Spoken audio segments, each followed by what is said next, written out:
Dropping hand pass, wow. Connell's in front and across it goes. Daniels gives him assistance. Harvey pops one. I'm sad. The Peckett runs in towards the middle. McLeod. Costa to him, and he's got it. Up towards Nigel Smart, who's out in front. They come from all directions. That's red. Oh, now takes some screens. Haven and Hall. He wants Barry Hall. Listen to that chant. Back goes the big man. Will he take the ball on? Handle inside to Thompson. A fumble. Back. Ozzie Jones goes to the left. Kicks it and gets it. Over the top, Keogh goes back inside to Hall. Hall can run to 50 and unload. This will bring the roof off. Harvey. Snap shot from Harvey. It's good. They need a mark at the back. Not going to be paid. Oh, the stop. Peter Haven. Back towards Jarman. Jarman! Yes! With him was Zilla. Jarman again. Round the body. That'll do. Oh, that will do.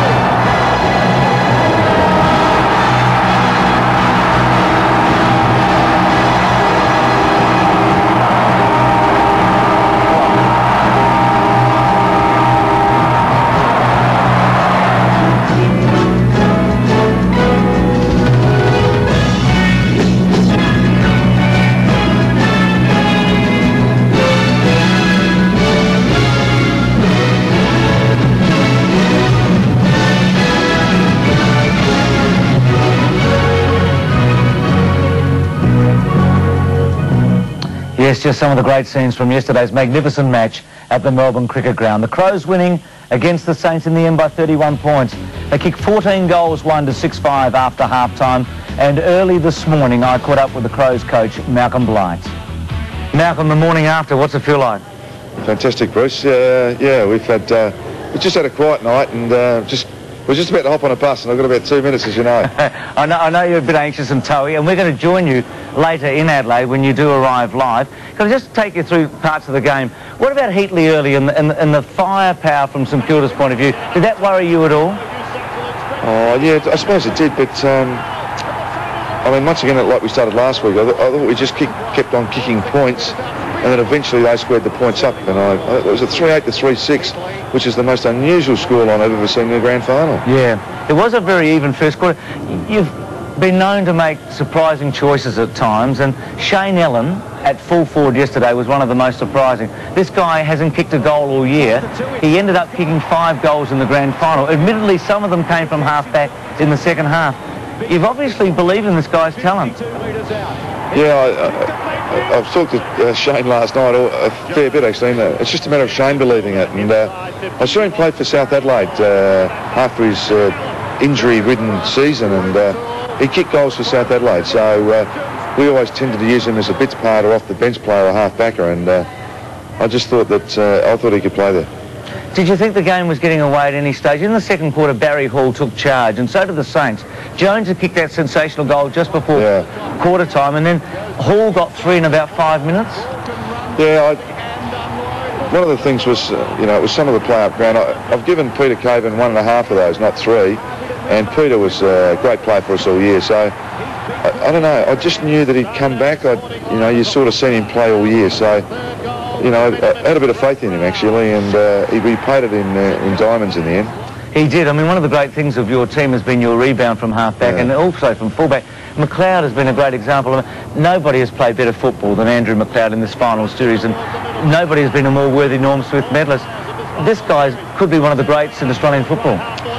Yes, Bruce. I mean, I'm not critical of selection committees, but the All-Australian, for him not to be in the All-Australian team is really a tragedy. I've seen him play every game this year, and I just couldn't believe it when he wasn't in it. And his final series, I mean, just his whole year has just been absolutely magnificent. And throwing him in the centre a couple of times in the finals was just brilliant for us, and he responded beautifully. Just doesn't fall over, does he? Under pressure, he just keeps his balance.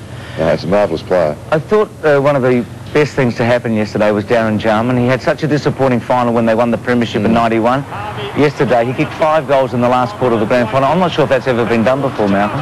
No, look, you always had Darren up your sleeve, and we played him in the middle, then put him forward, and he just seemed to thrive on the role, and I think he thinks he might play till he's 40 doing that. Well, he's your only 30-year-old at the moment, but he's a pretty young 30-year-old, isn't he? Yes, he is.